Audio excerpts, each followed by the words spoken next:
This podcast contains explicit content and is intended for mature audiences. Listener discretion is advised. Don't say we didn't warn you.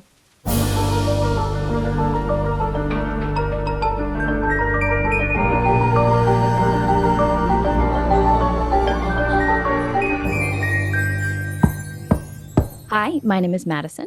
And I'm Hannah. And you are listening to Who's Knocking? A true crime podcast. Yes, so we're back. We are doing part 2 of the Michelle Knotek series, Worst Mom in the World. Before we get to that, though, interesting or like pretty exciting, depending on who you are, news and true crime this week. It looks like it is very close for Adnan Syed, I think that's how you pronounce his name properly, to be possibly released from prison. Yeah, and he hasn't had a new trial, right? It was just something internal. No, I believe that he's had a number of appeals. I think one of them they agreed with him and then they went back and disagreed with him. I'm pretty sure that's what happened. I'm really not read up on this case at all, to be honest. I watched Serial like everyone and their mother did back in the day. Listened to. And I hadn't really only like mildly paid attention since then. But apparently I've been following what's going on Twitter quite a bit. And what I didn't know and probably should know is that, so there was a Serial podcast, but after that, there's another woman who's a lawyer who did another podcast called, I think it's called Undisclosed. Okay. And I think she's a lawyer, and she, I think, is actually the one who kind of like took over everything and has been the one to like do most of the actual work involved in Rabia Chaudhry. And so she's been tweeting a lot about the whole situation. And there's a lot of people who are saying that like Serial, there was like some issues with it and like it kind of made things worse probably. And that's something I'm very interested in looking into when I can get to it. So it seems very hopeful that he might be out as soon as next week.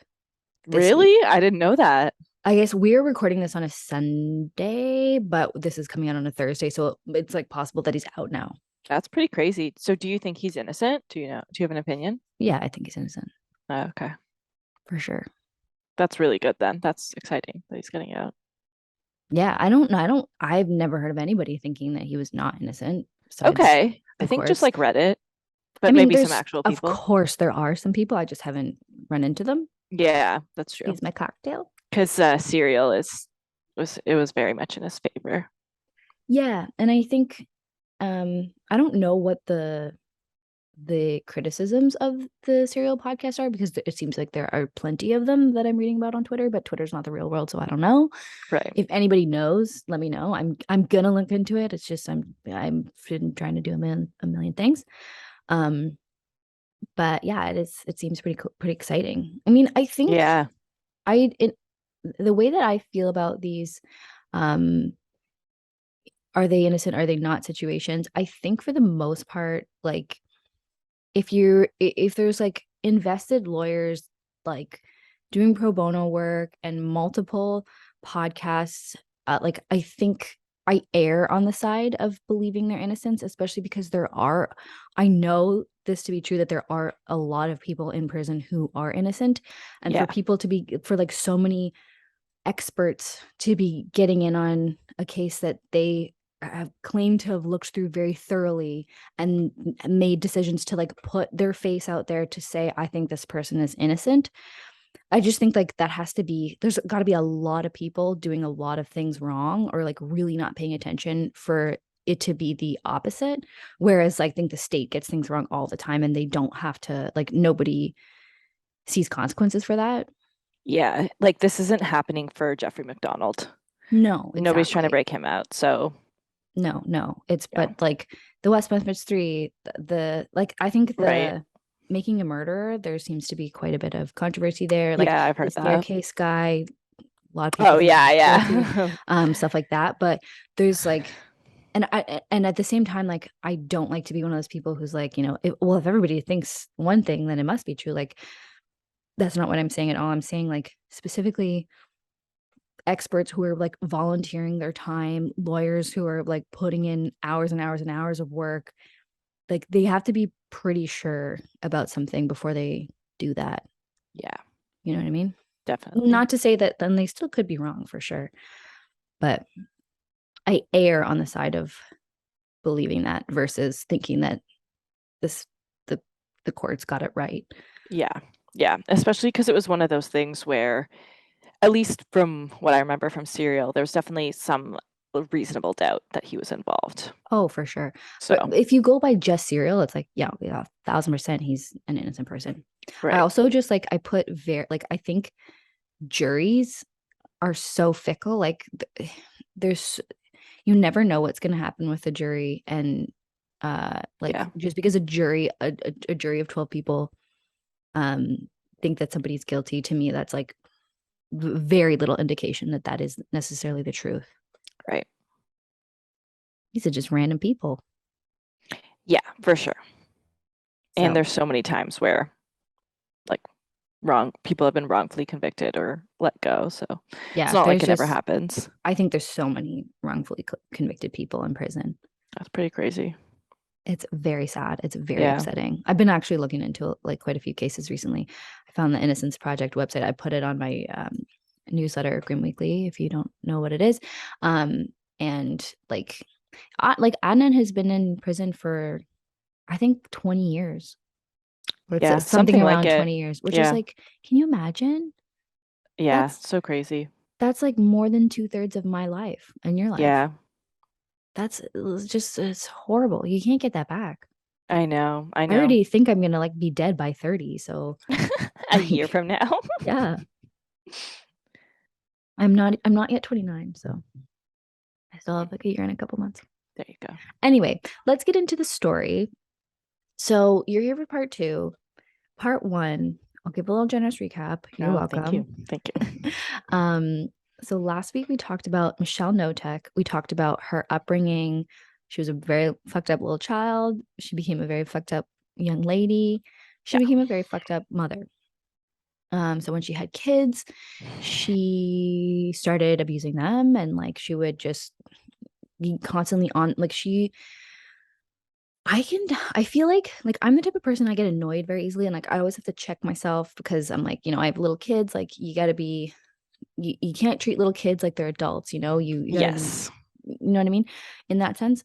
Yeah. And I feel like she's the type of person who just get annoyed and then she'd be like, fuck you, like, you guys are in trouble because like this one little thing bothered me. Like, Definitely. she was constantly berating her whole family. She was a Wasn't it horrible. over if like they didn't ask before they went to the bathroom, she would get mad at them? Well, not like she made it a rule that they had to ask to go to the bathroom, and often she would say no. And when they Right. were going to the bathroom, she would watch them go to the bathroom. Like, she was mean. She was like weirdly perverted in a type of way, Yes, I like forgot about that. watching him pee and shit. And Yep. she was terrible to the husband.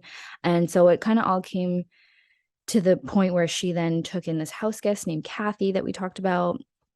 And Kathy was this like really naive woman who really liked Michelle, and they were like very close. And so she slowly kind of like groomed this woman into being her slave, and she would make her do all these chores around the house, and she took away her clothes, and so she was always naked, and she just kind of like wore her down, and beat the shit out of her constantly until finally one day she died.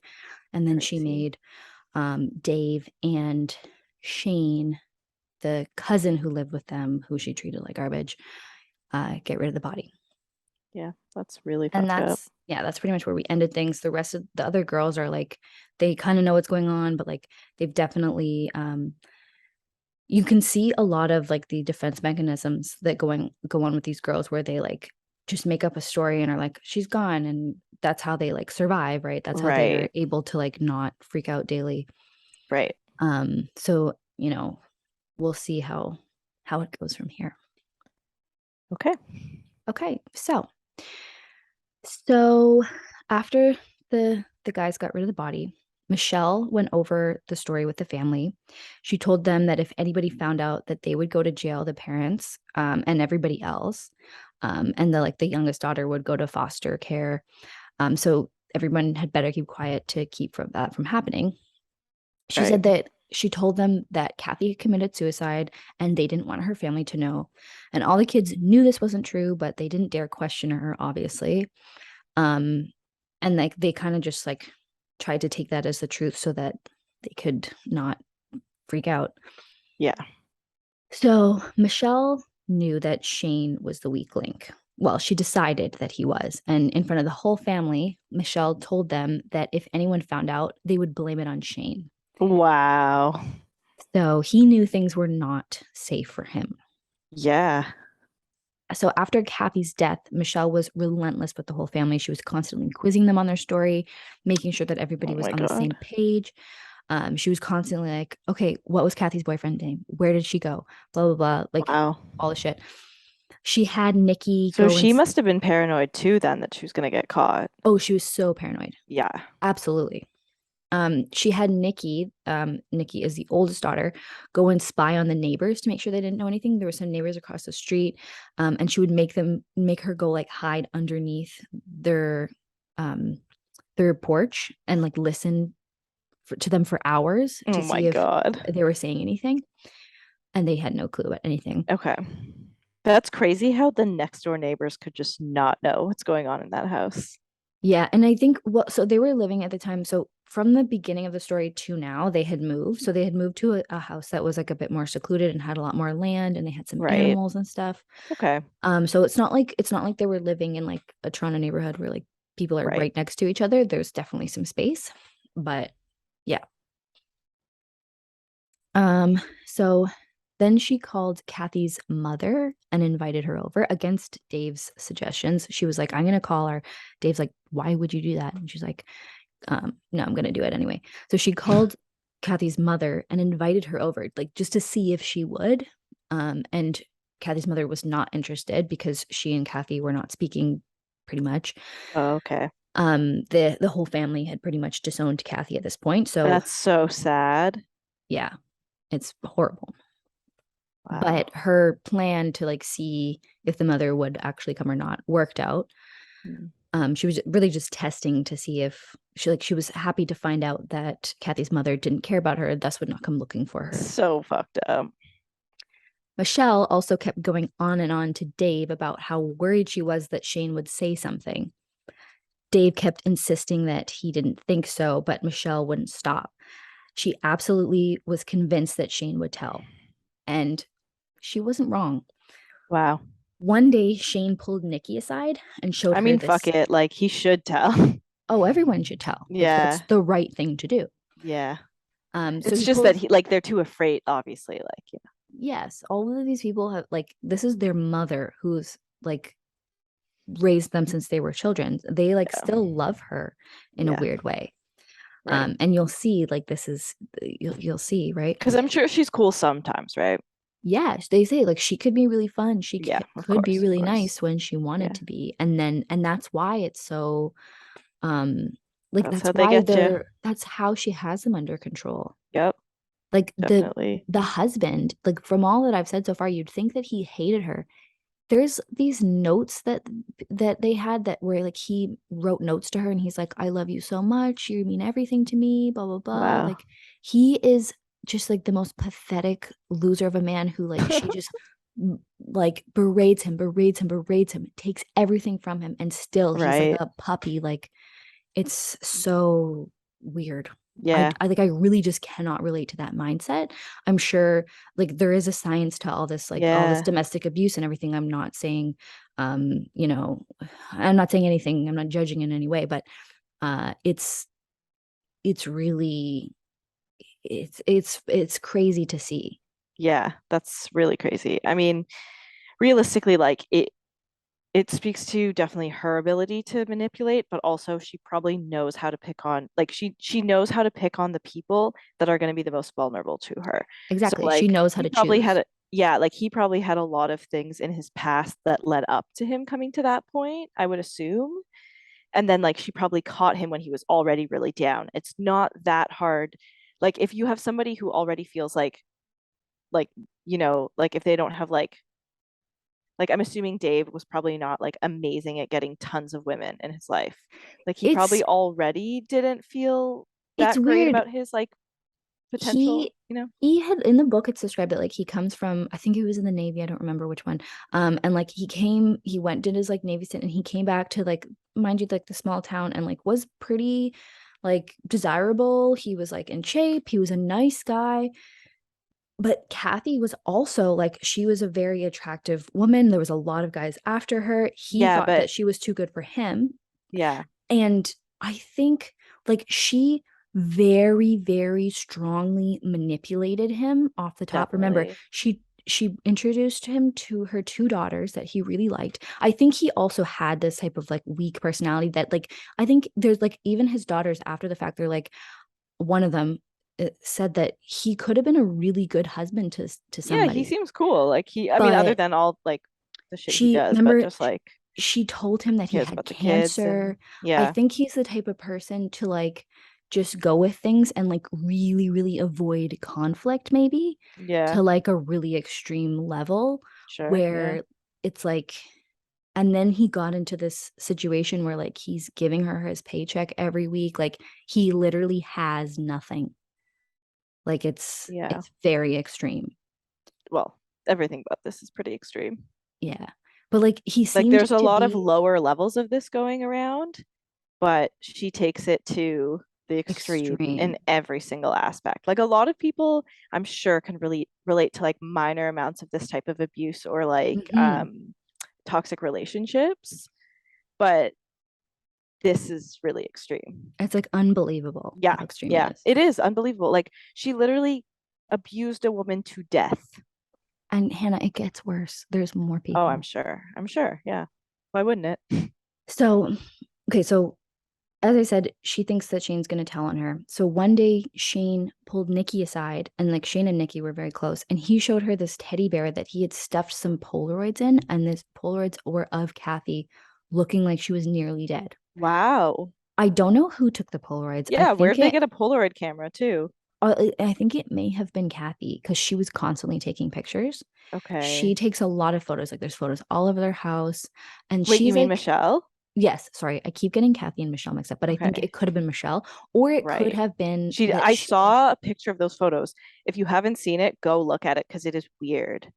yeah, all the photos of them Like like being happy and like there's her and tons of Kathy yes, together. yes, tons of those photos around their house and it's just like it looks creepy.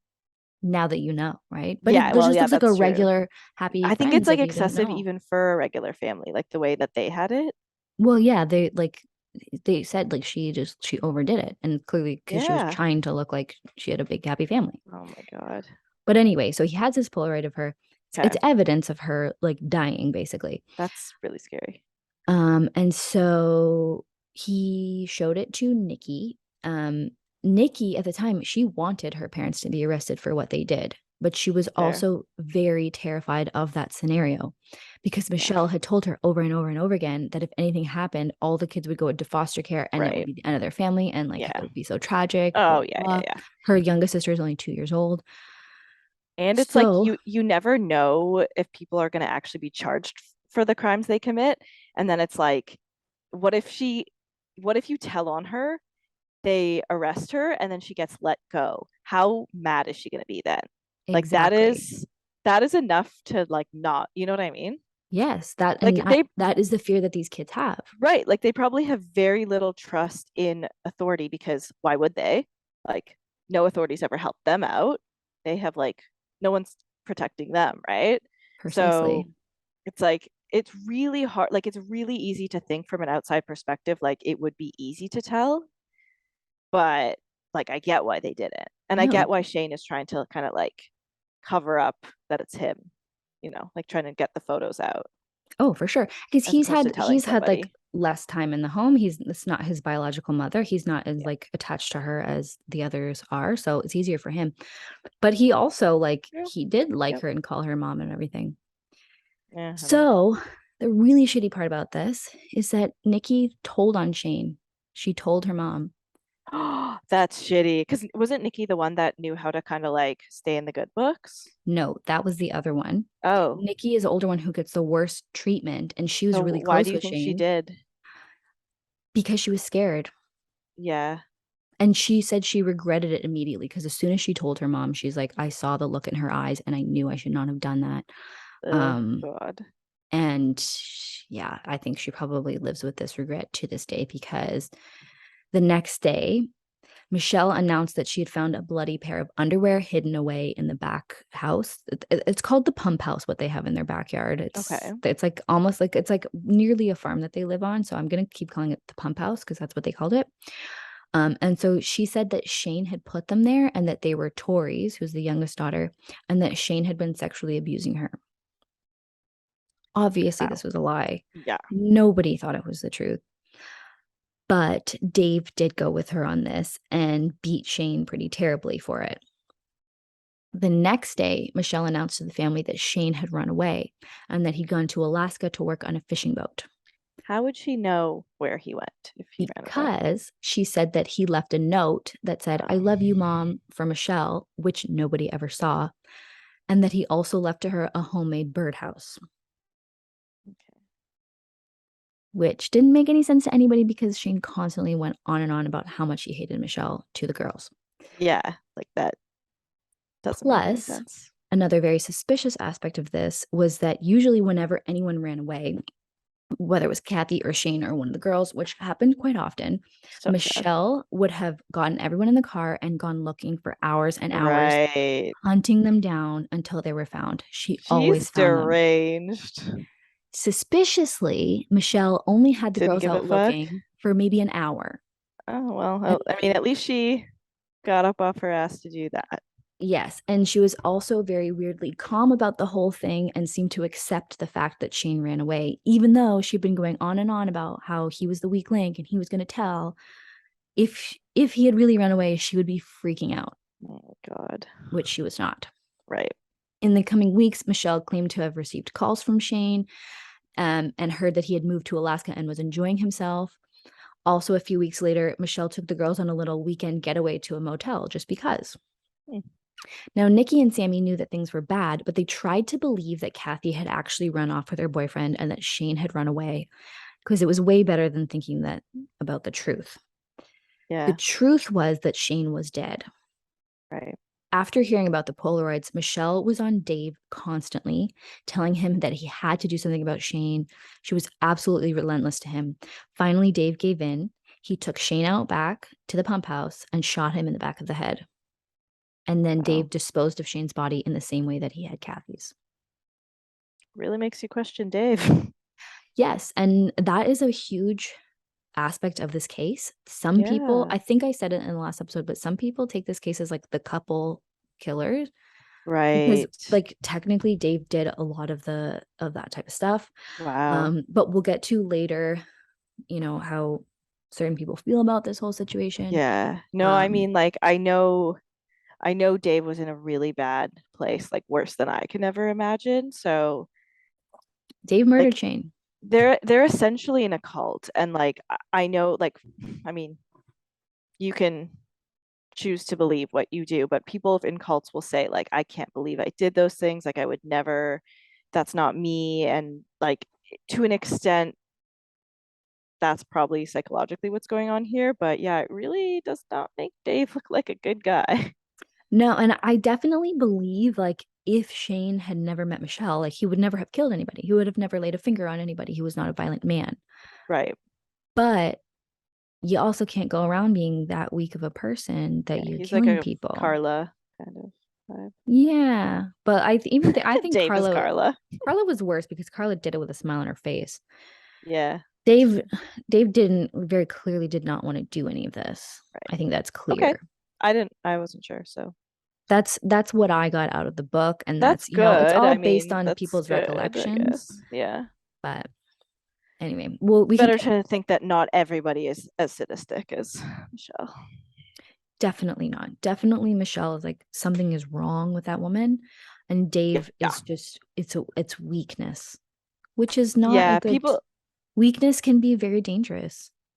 yeah, no, people like Michelle, like she is similar to a cult leader in the sense that she manipulates people more vulnerable than her and she keeps them dependent on her Mhm. and she brainwashes them to believe like what she makes them put up with is okay. Like she definitely has that convincing ability. And I'm sure, like we said, I'm sure she can be extremely fun and extremely cool, not just like okay to be around. Like I'll bet she can be really charming when she wants to be. And Exactly. that is how they get you. Exactly. That's exactly it. Yeah. So now that Kathy and Shane were gone, Nikki went back to being the biggest target of Michelle. Michelle was horrible to her, absolutely horrible. She made her stay and sleep outside naked a bunch of times. She even one time got into like a physical altercation with her where she slashed her in the leg with a knife, Wow. among many other things. Michelle also made a point to keep Nikki and Sammy separated as much as possible. She knew that they were getting older and she worried that they would scheme up against her. So she made Nikki, Yeah. yeah. So she made Nikki stay home from school all the time, constantly working in the yard until night, often like with minimal amounts of clothes. And like only clothes she had were like super shabby and nasty. Nikki did end up somehow graduating from high school and she enrolled in college and was doing well. And she was like very happy about the situation. She thought like this is one step towards like getting out of here. Yeah. But of course, Michelle was not having any of this. She stole all of Nikki's books and clothes and wouldn't let her use the car so she could no longer attend school and she no longer had clothes to wear to school. But Nikki was older and she was bigger and she was tougher. Wow. So one night while Michelle was pushing her around, like she was getting mad at her and like physically assaulting her, she fought back. She told her mom to fuck off and to never touch her again.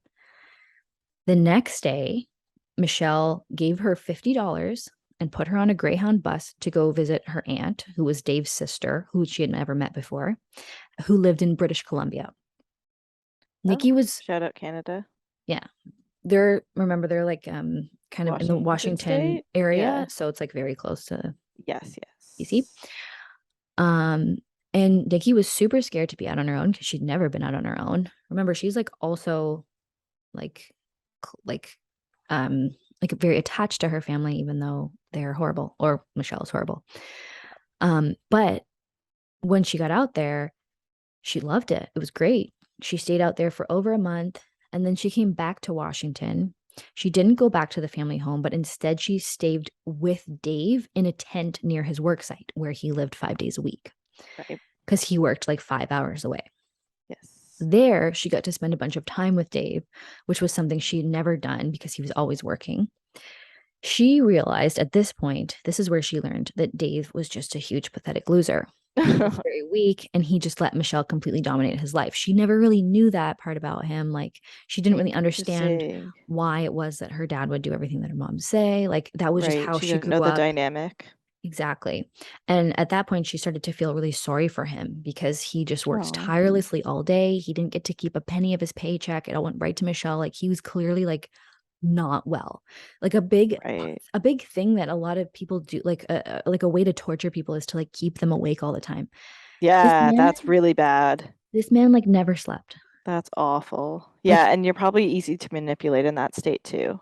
he did But yeah, like, hard labor yeah. 5 days a week, didn't get to keep any of his money. So it's like he barely had any food to eat, or like he just So basically lived sad. off coffee and like stimulant drugs. Oh my God. Then he would drive 5 hours to go home. And as soon as he got home, Michelle would be on his ass about something or making him work or making him do things. Like this man did not sleep and did not have, this man never rested. And Wow. often at home, he would have to sleep in his car because Michelle would make him sleep in his car, or like they would be in a fight and like he'd have to get out of there. Yeah, I mean, if you want to really like control and manipulate somebody, you have to keep them in a very weak state. That definitely helps. She definitely kept him Yeah. like barely hanging on. That makes sense though, because like It's a tactic and it works. yeah, like she's really good at what she's doing. You know what I mean? Like not many people would put up with this, but she puts them in a situation where they do, like multiple people. So, Exactly. So back at the house, now with Nikki gone, Sammy was now the target of Michelle's abuse. And she was always the one who kind of got away with minimal, not nothing but minimal abuse. So when she had graduated, she had made a plan to escape. So one night she ran away with the help of her friends and with her boyfriend, and she made it all the way out to her grandmother Laura's house. And there she began to disclose some of what her home life was like to Laura. Nikki eventually also got in touch with Laura when she found out Sammy was living there, and she joined them. The girls both did very well with Laura. They both had jobs, they had some peace, but Dave kept showing up, and they knew obviously Michelle had sent him to spy on them. One day, while Sammy was working at a camp that she was working at, Dave showed up and he tried to convince her to come home. Sammy said she would, but only if Michelle would enroll her in college and help her pay and like let her go. And she had tried this before, but Michelle had sabotaged it like she did with Nikki. So she ended up having a long talk with her father, confronted him about all the horrible stuff that had been going on. She got him to basically admit that he knew Michelle was lying about the cancer. And like he kind of just broke down at that point. And like she was like, oh, yeah, he's fucking weak. Sammy was now bolder too. And so on the phone with Michelle, she got her to agree to the conditions, the going to college, helping her pay for them, pay for it, etc. So she came home and she went right to college. So she was only home on the weekends. So she sorted that out and like that was fine with her. Now only Tori was left. She was 8 now, and besides Dave, was the only who was also only home on weekends. She was the only one left to abuse. Oh no. Dave still got it a lot when he was home, but Tori was the one who was always home. So Michelle was horrible to her. She would take Tori, she would wake her up in the middle of the night to punch her in the face. Hate that. She humiliated her by making her like one time she just made her wear the same outfit to school for an entire week. And like you're 8 years old, like people ask questions and like it's Yeah, just like super embarrassing for you and like you it starts to smell. right. When Tori was going through puberty, she would make Tori stand in the living room every week and expose her growing breasts. She would comment on how they were growing, and she would sometimes also inspect her vagina. So creepy. Like so creepy. And Tori was like, she knew this was not normal and super creepy. But anytime she protested or like asked about it, Michelle would just berate her and tell her that all moms did this. And like, Oh what, yeah, what for do you sure. think of a creep? Like, she would get all pissed at her and she would say that Sammy and Nikki also did this. Like, what do you like? And it's just like super gaslighty, right? Yeah, definitely. In 1999, Ron moved in.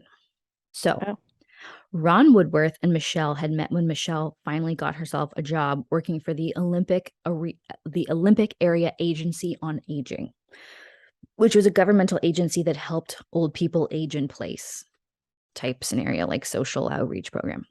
oh, cool. Super fitting. Ron had been helping an old lady who had a bunch of cats. So there was some crossover with Michelle as she was trying to help that lady. I think that was a scenario. It was kind of confusing. But anyway, they crossed paths and they met. Okay.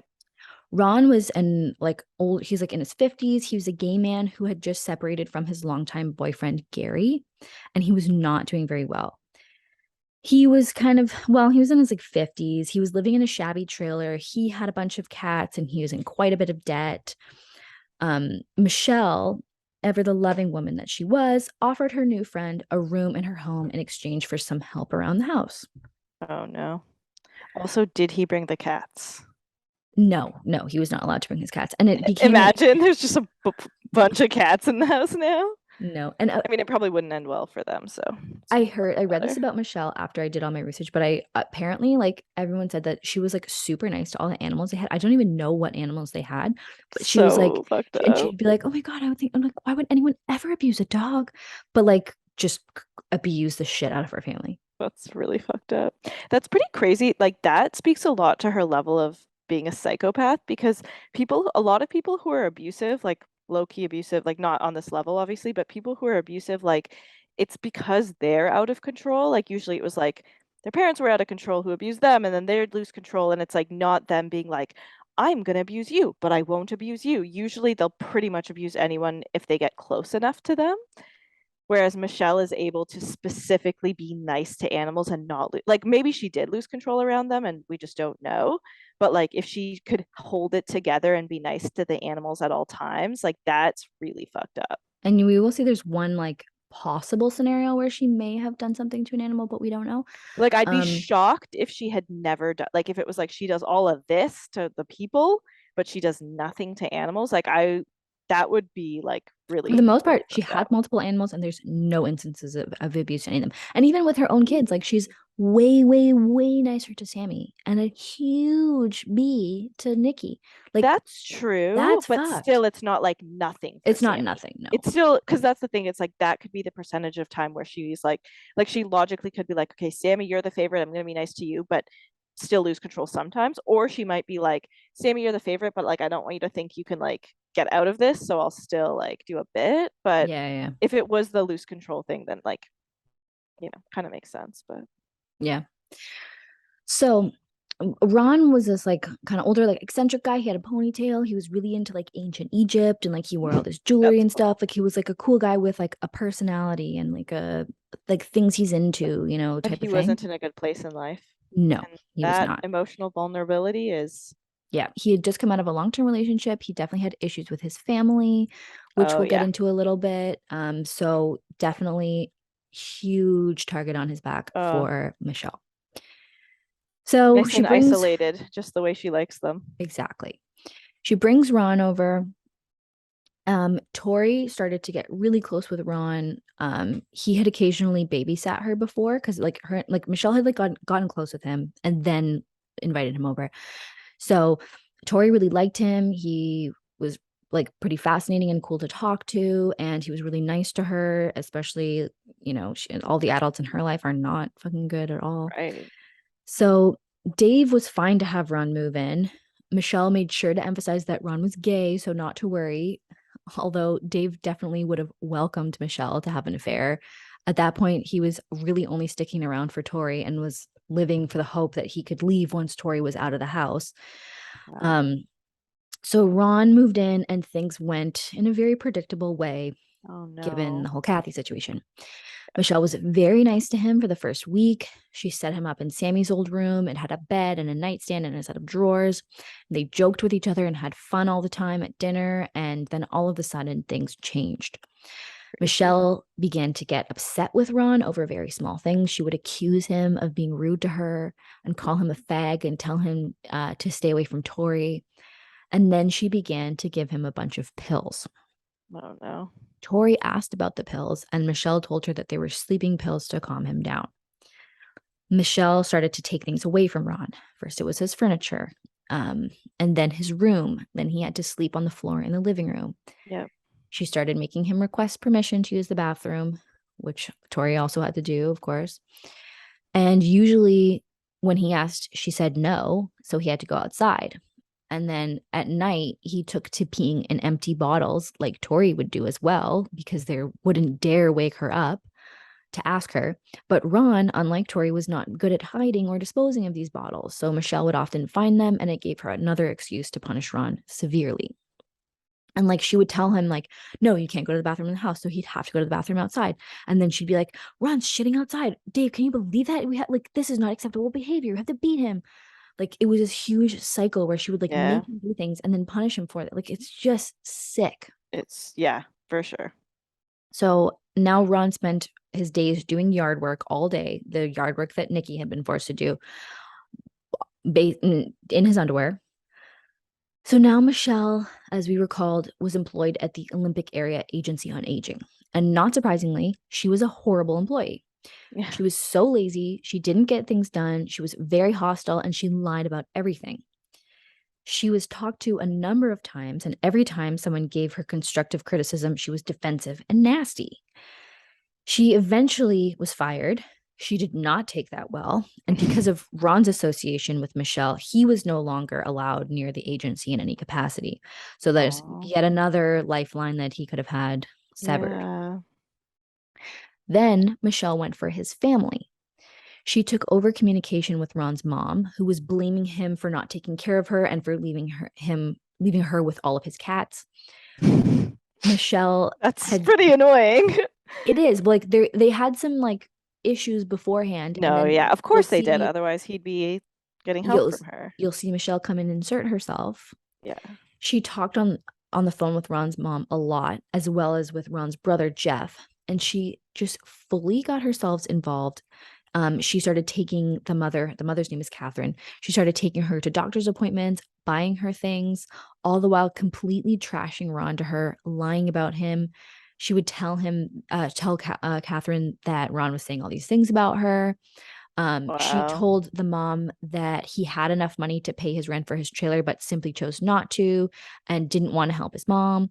She sent letters to the family from Ron, I'm air quoting here, which were absolutely abusive in nature. One of them, I'll quote here, quote, "You are one fucking stupid bitch. I really cannot believe that you could be so fucking incredibly stupid as to think that you had the fucking right to steal my possessions from me," end quote. This was a letter referring to like the mom being left with all the cats and then taking the cat. So she's making him look like a crazy person who's like being a total asshole to his family when this is just not at all the case. Michelle slowly but surely wedged her way into their good graces while flaming the fire on their family issues until both sides were so mad at each other that they no longer wanted anything to do with each other. And all Wow. of Ron's family thought Michelle was an angel for like keeping Ron with her and helping the mother. Like so manipulative. Yeah. Nobody questioned Michelle, her motives. nope. They just thought she was some nice lady helping out of the goodness of her heart. I'm literally never moving in with anyone that I don't know extremely well. Like, you just move in with somebody who seems nice. Like, that's so dangerous. You never They're gonna know be who a you're gonna murderer. end up living with. No, Like, they're gonna be a exactly. murderer. It's Like, chances possible. are. The chances are, well, I don't know. Anyway, so Michelle had succeeded at cutting off Ron from anyone else in his life who cared about him at all. So now the only person in the world he had was Michelle. Meanwhile, Nikki and Laura were very close, and at the time they were living together. One morning, after watching some crime shows together the night before, Nikki Love just that came. bonding activity. Of course. Nikki just came right out and told her grandmother that her mother had killed Kathy. Wow. Good for This had, Nikki. yes, this had been absolutely eating her up inside, and she just got into the whole story and told her everything. Laura was shocked. She knew that Michelle was fucked up, but she did not like this was absolutely shocking to her. She knew they had to go to the police. So Nikki made a written statement and then she drove to Raymond to give a verbal statement to some police officers. And after that, nothing really happened. She didn't hear anything. Nikki had told Sammy that she was going to do that, and the police had reached out to Sammy to get her to corroborate the story, but Sammy never got back to them. Come on. Oh no. See, Sammy still felt a connection to her mother and didn't want to be the reason for the arrest. At this point, she was home Mm. on weekends, and to her, she kept trying to figure out whether or not things were happening to Tori, but Tori was not honest with her about the abuse that was happening to her Right, but Tori was probably because scared, right? absolutely, she's 8 years old. Yeah, yeah, yeah. She Sammy was not against talking to the police after the fact, but she was too scared to come out right out with it. And I think it comes from like her thinking like I'm living with my mom, I'm close with my mom.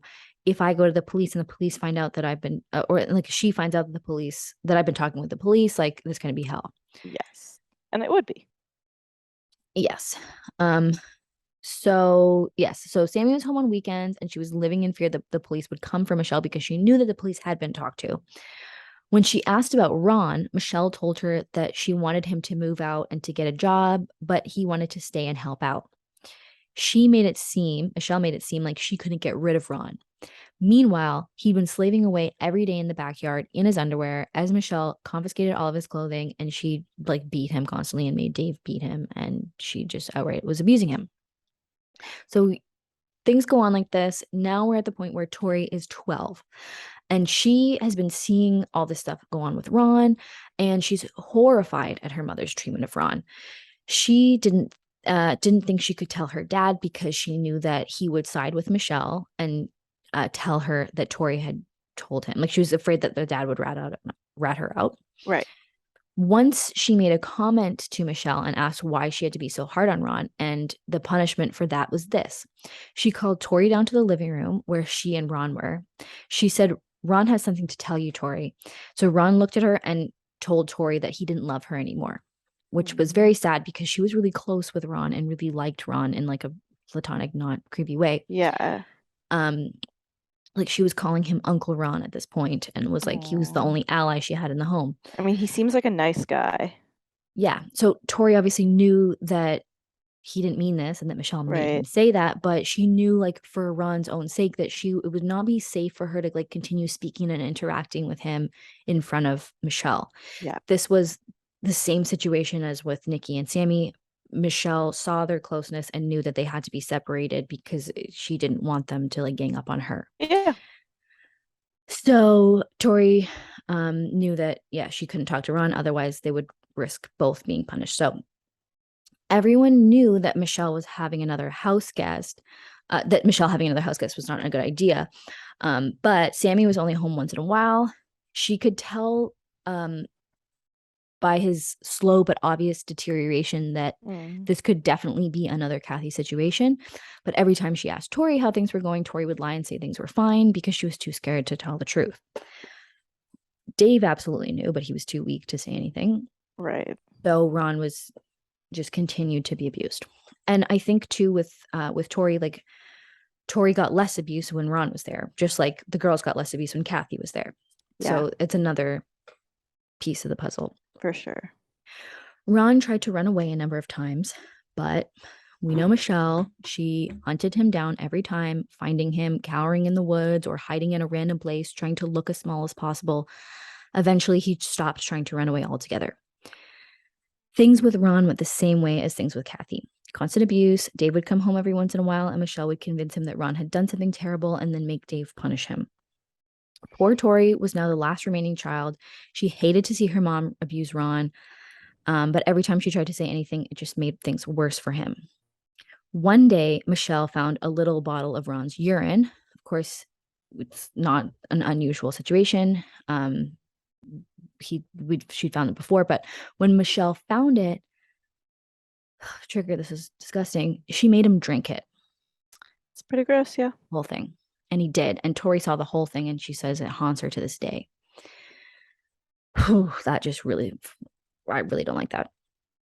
So Yeah. now at this time, Lara was getting agitated because she kept bugging the police, but they kept making excuses, saying that they were working on it, but they didn't have enough evidence. Guys, come on. She was also under the impression that Sammy had spoken to the police, even though she had not. So that's a Yeah. piece, like, there's a lot of disconnection because they're all like in different states and, So sad. there's minimal communication and whatever. Yeah, but Ron is there. Like, he needs their help now. I know. But I think Lara doesn't even know that Ron's there. Like, she doesn't know what's going on Yeah. because she's not there. There was also, yeah, so she kept bugging the police, and the police were like, we're working on it, but there was also another big case going on at the time, taking up a lot of their people. And Lara had heard that Michelle had a new person living with her, so she was now getting a little bit more frantic. Then one day, Michelle decided to send Ron to live with this other man named James McClintock. They called him Mac. Okay. He was a Pearl Harbor survivor and a good friend of Kathy's mother, who Michelle had been keeping a close eye on. Mac was kind of a loner guy. He was very old, and Michelle inserted herself into his life for her own selfish gains. Michelle portrayed herself as a selfless family friend who, out of the goodness of her heart, saw that this poor aging veteran, who saw to it that this poor aging veteran was cared for. She was such a saint. What a great woman. Mm. Tori got close with him, started calling him grandpa. Soon Michelle's plan worked. Mac decided to leave his entire estate to his dog, and next in line would be Michelle. I love that. It's so cute. What kind of dog was it, do you know? I don't know what type of dog. For some reason I feel like it was a black lab, but I might That's just be just, making that up. yeah, his dog deserves it. I know, like, what is the dog? What's the dog gonna do with it? It's so cute. So, in September of Oh, is 2001, Michelle gonna kill the dog? let's see. Oh my God. In I September thought of she was nice to 2001, animals. yeah, well, not when it's the one thing standing in the way of The the estate. estate. Yeah. I don't know if she killed him. She might have just taken in the dog. And it's like whoever owns the dog owns what the dog owns. Like Right. dog, what is the dog gonna do with a house Yeah. by Yeah. himself? So I don't know. I don't remember, but we'll get to it. Okay. So in September of 2001, Mac assigned Michelle power of attorney. That evil bitch was thrilled. I bet. During this time, Michelle had sent Ron over to live with and help care for Mac because obviously Michelle didn't actually want to lift a finger to help this man I'm who sure was Ron like was happy wheelchair that bound. he got to like be out of her house. Mm-hmm. Now, Tori was kind of relieved to hear that Ron was going over there because there was no way that Mac was going to abuse him the way her mother did. But not long after that move, there was an incident which resulted in Mac's death. It seemed that Mac had had a fall and ended up dying as a result. Oh my The God. very tragic, of course, but also not the most shocking. I believe Mac was like pretty old and like not in great health. Yeah, but But also, I don't know. nobody knows if Michelle did this. She 100% did it. It's very possible. That would be too coincidental. He falls and dies. I mean, I know that like I'm not it's not like so beyond the realm of possibility, but it's also like I feel It like so sounded to me unlikely. like he was like kind of approaching death, like he was getting his Okay. estate together and all that shit. So I don't That's know. true. That's true. It is an unknown in this case. Okay, you're right. You're right.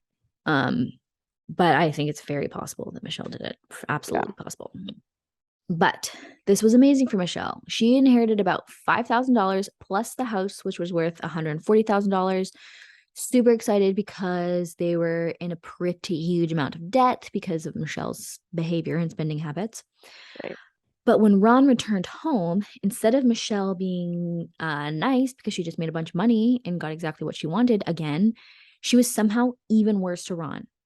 She constantly yelled and in front of everyone uh, that Ron had murdered Mac. See, I think that's why I think she did it because like why would she get worse to Ron other than if she did it and was trying to make sure that like that it was blamed on someone else. Yeah. yes, yes, No, I yeah. think that's a super, super possible scenario. Um, I think a big reason for this was convincing Tori that Ron was a murderer, like the reason that she kept blaming it in front of everybody. Yeah, like to She make Tori wanted, hate him. yeah, she wanted Tori to think that Ron was a murderer. It was clear to Michelle that Tori really liked Ron, and we know that she didn't want them ganging up on each other, but this was a good excuse to like turn her against Ron. Yeah. She also started telling Tori that the lawyers had really messed up with the will and that there was all this stuff going on, and she needed, she had to tell them that Mac had been hit by a car. So she told Tori that she needed to go with this story for the family. Another indication that maybe she had something to do with it. Yeah, why wouldn't she just go with the official story if that's what happened? Exactly. That's kind of suspicious. And I think it was the inheritance that really got the police a little bit suspicious. Yeah. They Yeah. came around once in a while to see, Motive. yeah, what things were like and why Michelle had inherited all this money. And that and also Laura kept insisting that they check on them.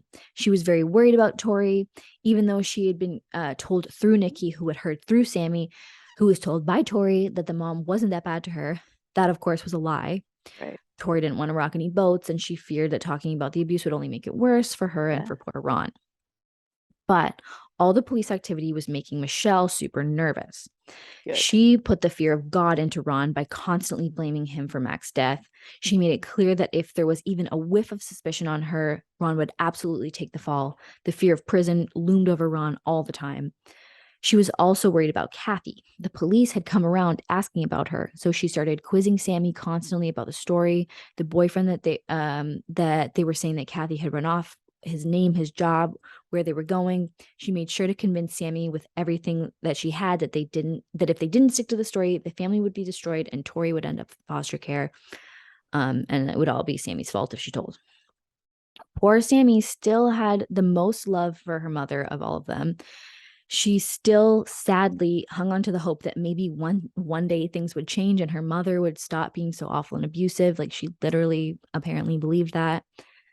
And maybe her being at university and no longer witnessing the worst attacks aimed at Tori and Ron helped her to really believe that. Yeah. I think that's Yeah. possible. Definitely.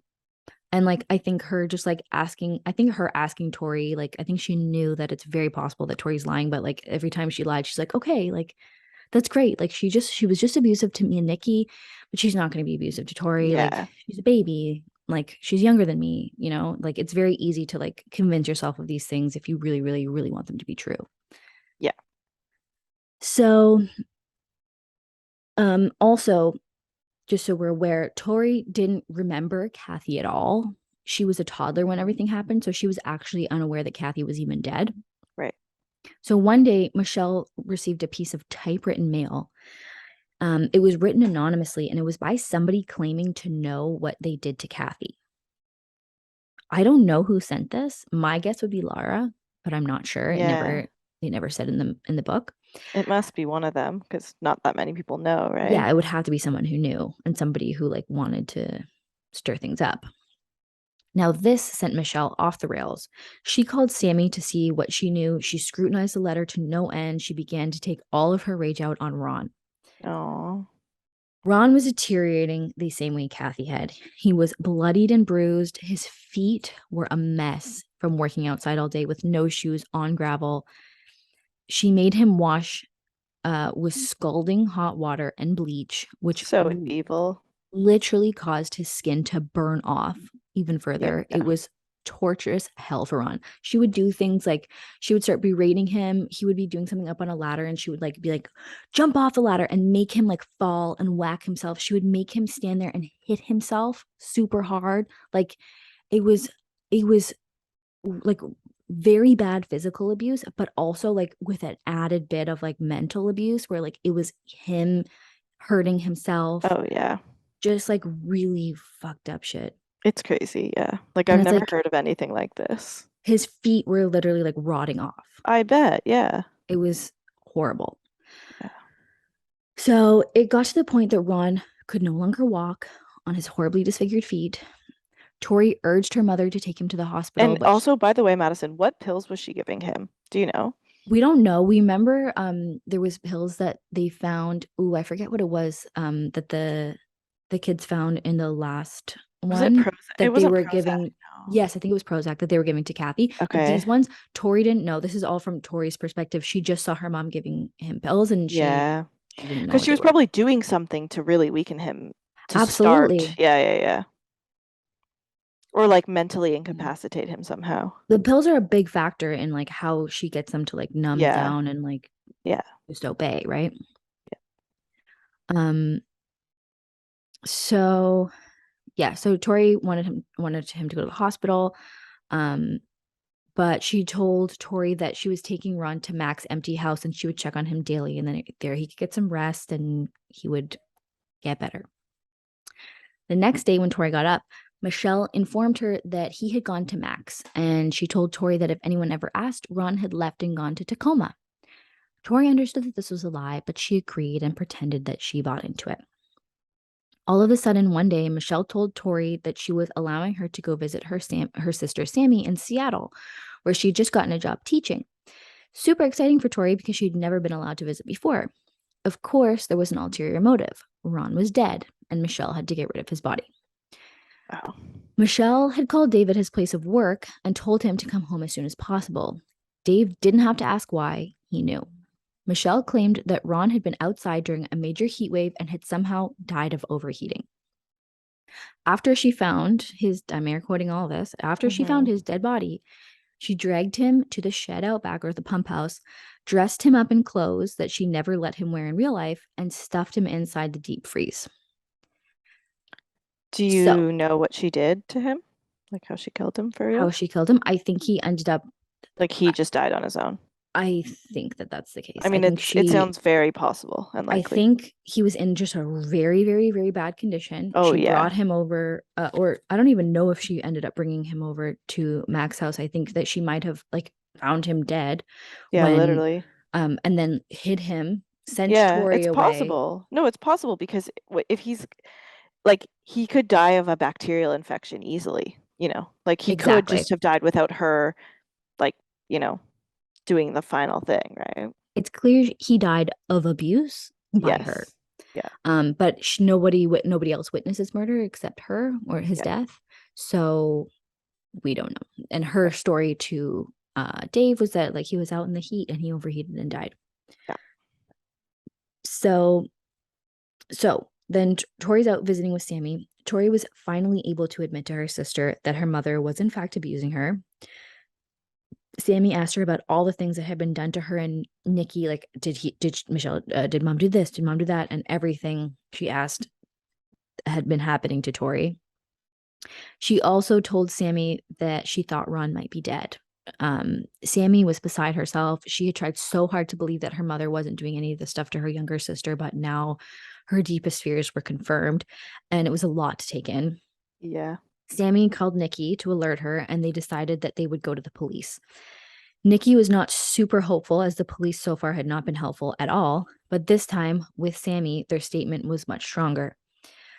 After a long and pretty traumatizing retelling of the girls' childhoods and their allegations of the two cases of murder, plus maybe even Shane, they didn't know at this point that Shane was dead. Like it wasn't confirmed to them. Right. The two girls went home to Seattle and waited to see what would happen. They had gone back and forth about whether or not they were going to do this. They really didn't want to, but they were like, we have to get Tori out of there. And Tori was like, yeah, I can't live there anymore. Like, I need to get out of there. That's good.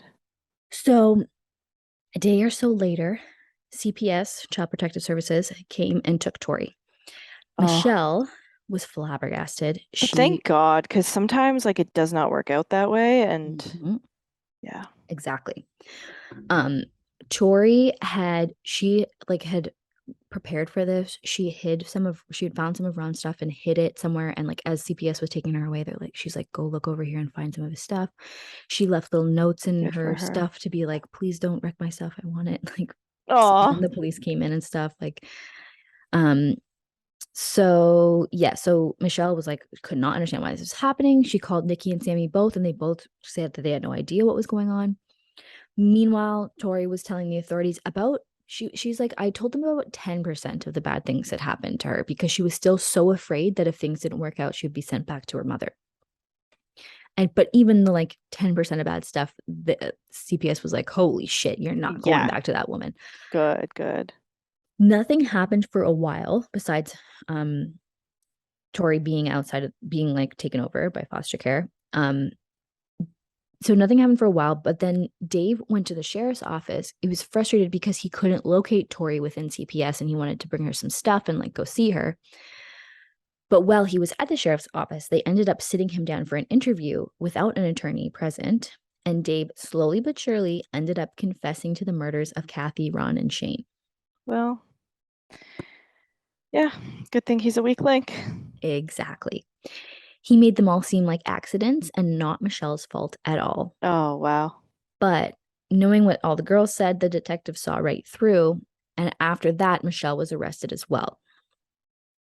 Once both Michelle and Dave were behind bars, the media, especially in Raymond, where they were living, went nuts. Everyone knew, and it was all over the news, and it was very hard on the girls who had all decided not to make any comments in the media. From behind bars, Michelle was still attempting to control Sammy. She made demanding lists of all the things she wanted sent to her, and Sammy was obeying at the beginning and sending her things Like what?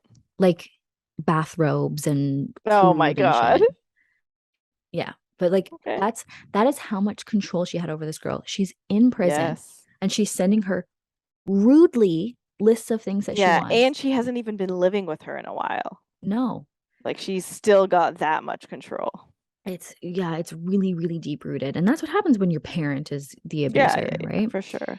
Like that's the thing. It's like we have to remember this is her mom. Like you don't want to lose her and like, you know, it's it's not easy. And like when this was happening to you since the time you were literally born, like and you were a child, like It's hard this to is believe that it's not it's like what you believe is normal or normal. yeah, exactly. Or That's your deserved. normal. Like, you Exactly. yeah. And that was a big part of the abuse. Like she would constantly be telling them, like, A you're hundred nothing, percent. you're worthless, you're like, Yeah. you know. Yeah, because why else are they going to put up with it if they don't believe that? Mhm. So it's textbook, but it's like it's so further beyond anything I've ever heard of. Exactly. Yeah. So in February of 2004, Dave Knotek pleaded down his first-degree murder charge for killing Shane to second-degree murder, and he also pleaded guilty to unlawful disposal of human remains and rendering criminal assistance. Okay. Dave was sentenced to just under 15 years. Wow. Then Michelle was up. The girls told Dave that if he assisted her at all, they would never speak to him again. So he backed up all of their testimony. The problem with taking down Michelle was that the evidence was quite lacking. She was not admitting to any of her crimes like Dave. They had no bodies for Kathy and Shane, and the autopsy for Ron was inconclusive for manner of death. It all came down to Michelle agreeing to an Alfred plea. Yeah. Now, we all know what an Alfred plea is if you know anything about the West Memphis Three. I think that's like where I learned about what an Yeah, Alfred plea me was. too. But an Alfred plea is this weird scenario where it allows somebody to maintain their innocence while also admitting that the state may have enough evidence to convict them if they go to trial. Yeah. So Raymond County was also cool with this because it would save them a lot of money on a trial and also save them the embarrassment of having to admit that Ron would probably still be alive if anyone there had taken Nikki seriously when she Oh, first came to them, fuck them. which is absolutely true. That's so like not okay though. No. Like, come on. You need to put this woman away. Like, that's what's important here. Mm-hmm. Get Now, her off the street. the agreement with this plea was that would be 17 years. But 17 years? I know, which is nothing. That's very few years. Even for Dave, like you killed Shane in cold blood. Like Yeah, yeah. 15 years is 15 not very years is not much. that much. Yeah, exactly. He should have gotten more, but she should have gotten like at Shane was least like life, if Shane not the was death penalty. Like, Shane was 17 or 18 years old. Like he was a child. yeah, yeah, yeah. That's it's anyway. I mean, with Dave, like you can definitely argue that like the whole like cult thing that he was like coerced and whatever, but Michelle, it's like no, no, no, no, no. Like she needs a lot more like punishment than that. And also just to not be in society. Like Yeah, she's this clearly a woman should threat. not be like she should not be allowed, even if she's older, like she could still be a threat when she's older. You know what I mean? Like Hmm. she can still mentally manipulate people. She doesn't need to be like that physically capable. Like she shouldn't get the chance. Yeah, so the agreement was 17 years, but after Michelle got up and made her statement in front of the courtroom, where none of her relatives came to support her, the judge Good. was so off put by stuff that she said and how she tried to blame everyone else for what happened that he added an extra 5 years last minute. I mean, it's still not much. So Michelle was sentenced to 22 years in prison. Okay. Um, Dave was Wait, how released. long ago was this? This was 2004. Oh, so that's really soon then, Math, right? math, math. Is it 2026? That's that many years? Yes. Oh my God. 4 So years. Dave was released from prison in 2016. Oh, He still works long physical days, but he now gets to keep his own paycheck. okay. He has a relationship with Sammy and Tori, but Nikki refuses to see or speak to him, and he Wow, okay. understands that. Yeah. Sammy has had a hard time with it because she thinks his part in everything was horrible, but she believes that he would never have done any of it without Michelle. I think that seems fair to say. So here's a quote from her regarding her dad. Okay. Quote, the reason why my mom was able to control Dave was because while I love him, he's just a very weak man.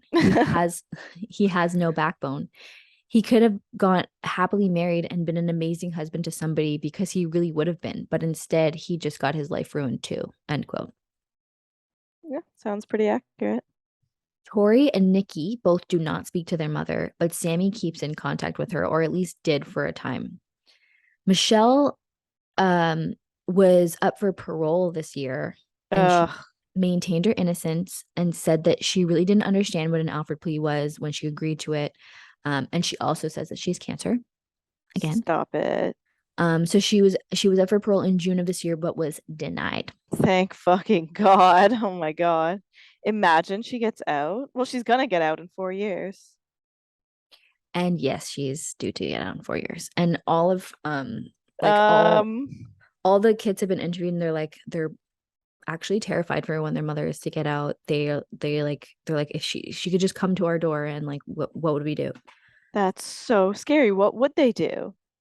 And they're all like older now, like they're in their 40s and have families and stuff. But still, she's scary. Yeah, How old she's a is she? terrifying woman.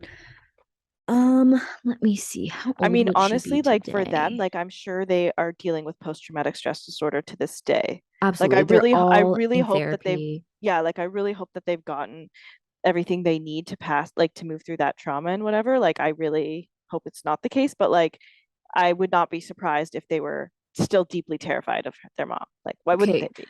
ready for some math? She was born in Am 1954, I? April 1954. 1954, and it's now Okay, so 2020. she's like in her 70s then, is that right?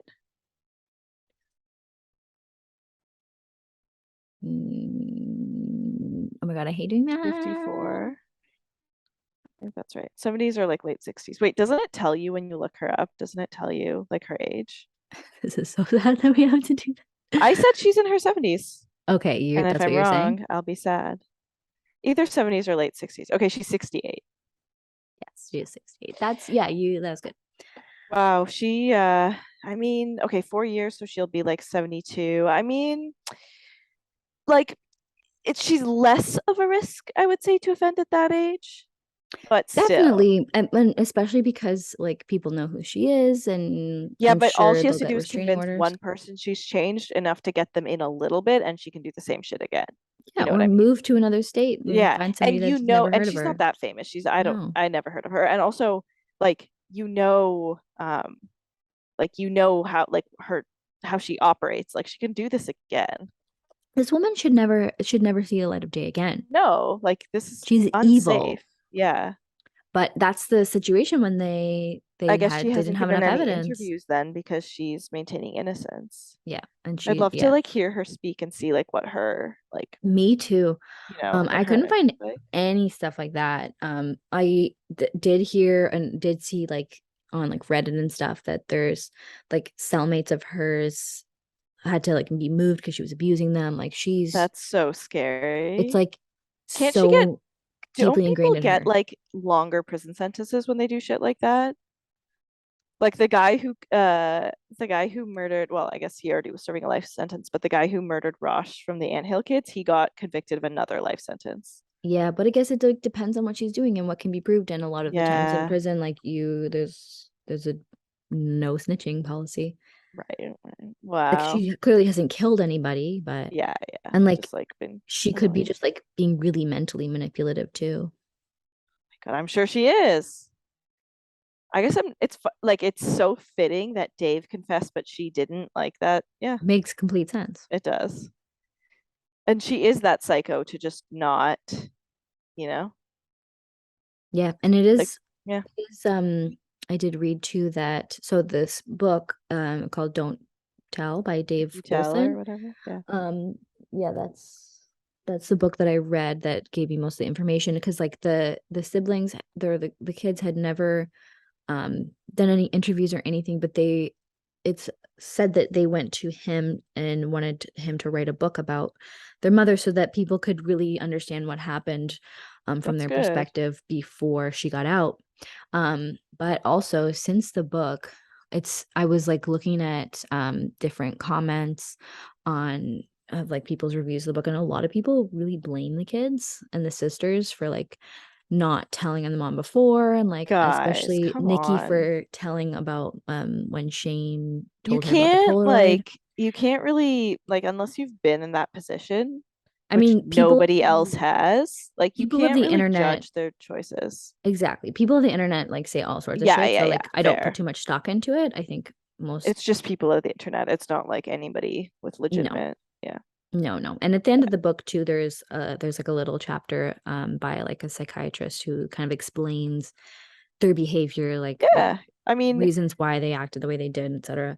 they literally feared for their lives every day. So they're just like don't like they're not going to be making decisions that are at all rational. Like it's purely based on trying to survive. So Exactly.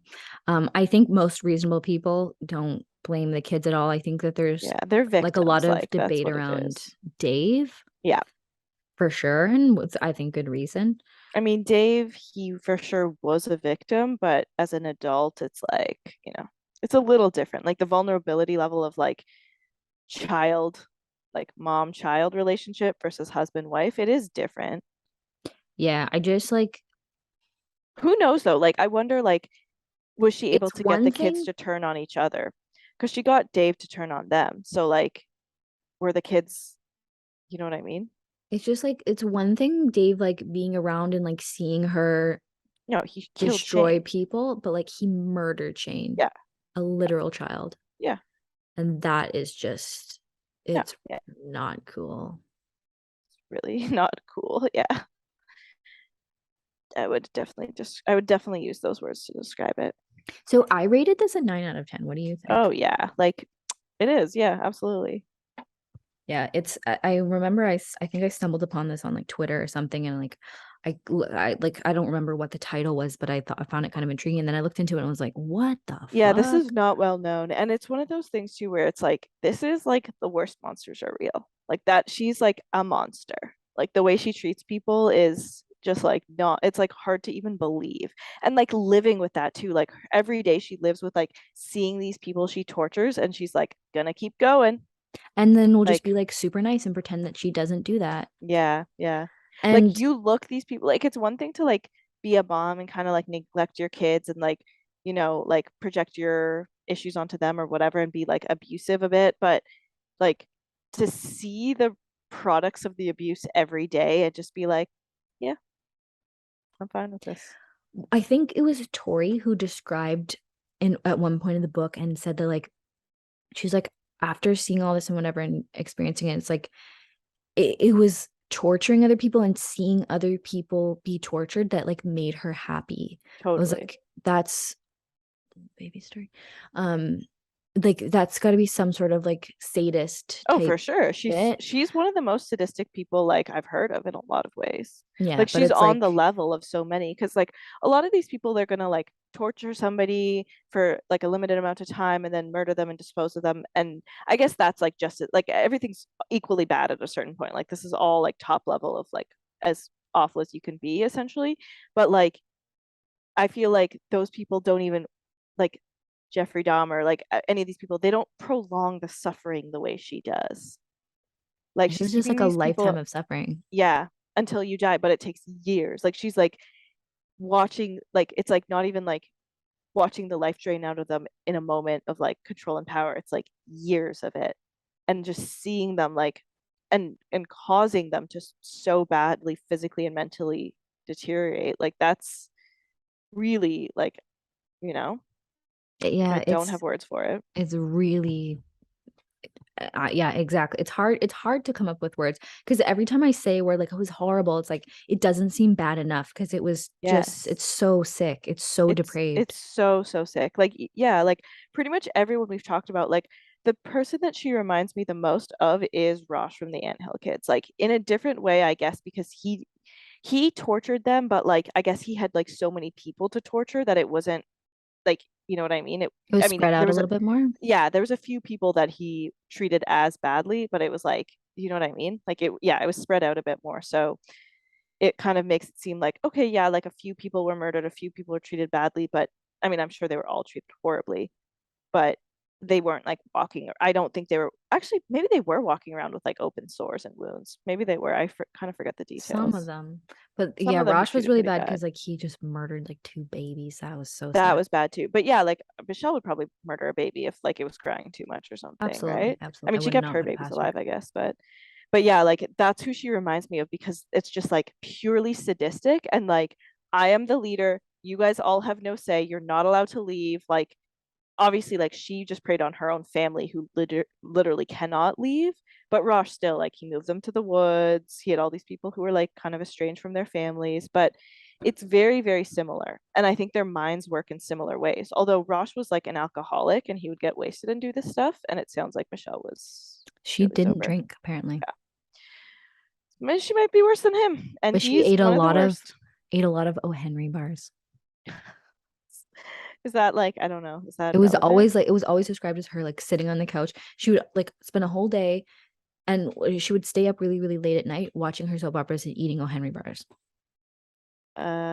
Okay, that's a good She way to was just spend a time. lazy fuck. Like she Yeah, never yeah, yeah, for like she was sure. so lazy. That's so like it's just like so infuriating. Like the fact that she's like like she like didn't really get justice. Like I'm glad she's serving some time in prison. Like, I guess that's something, but just like the fact that she's gonna get out and get the chance to terrorize people again. Like, is there anything that could be done that would keep her in jail at this point? Um, Unless she like maybe has like a really bad offense in prison, yeah, I don't know. I don't know. There's like the whole double jeopardy thing, like you can't be tried twice for the same crime.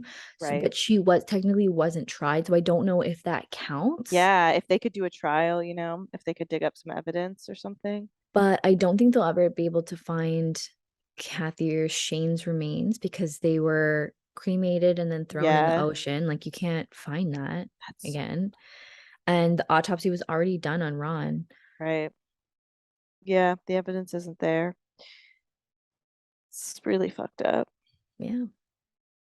But that's the story for you. And if Cool. anyone, yeah, we'll be watching out to in the next couple of years to see maybe she'll be up for parole again, but she was just denied, so I think it'll be a little bit. But if you have anything to say to us on the matter, please comment on YouTube, subscribe to us on YouTube. That would be great. We're on Instagram at Who's Knocking Podcast, Twitter at Who's Knocking Pod. You can email us hello at who's knocking podcast.com.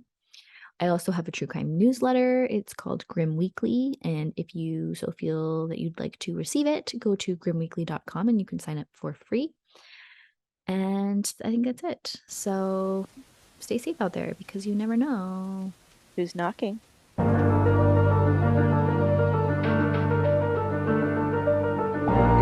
This podcast is produced in collaboration with Lost Line Media. Artwork by August Digital. Music by Matthew Cook.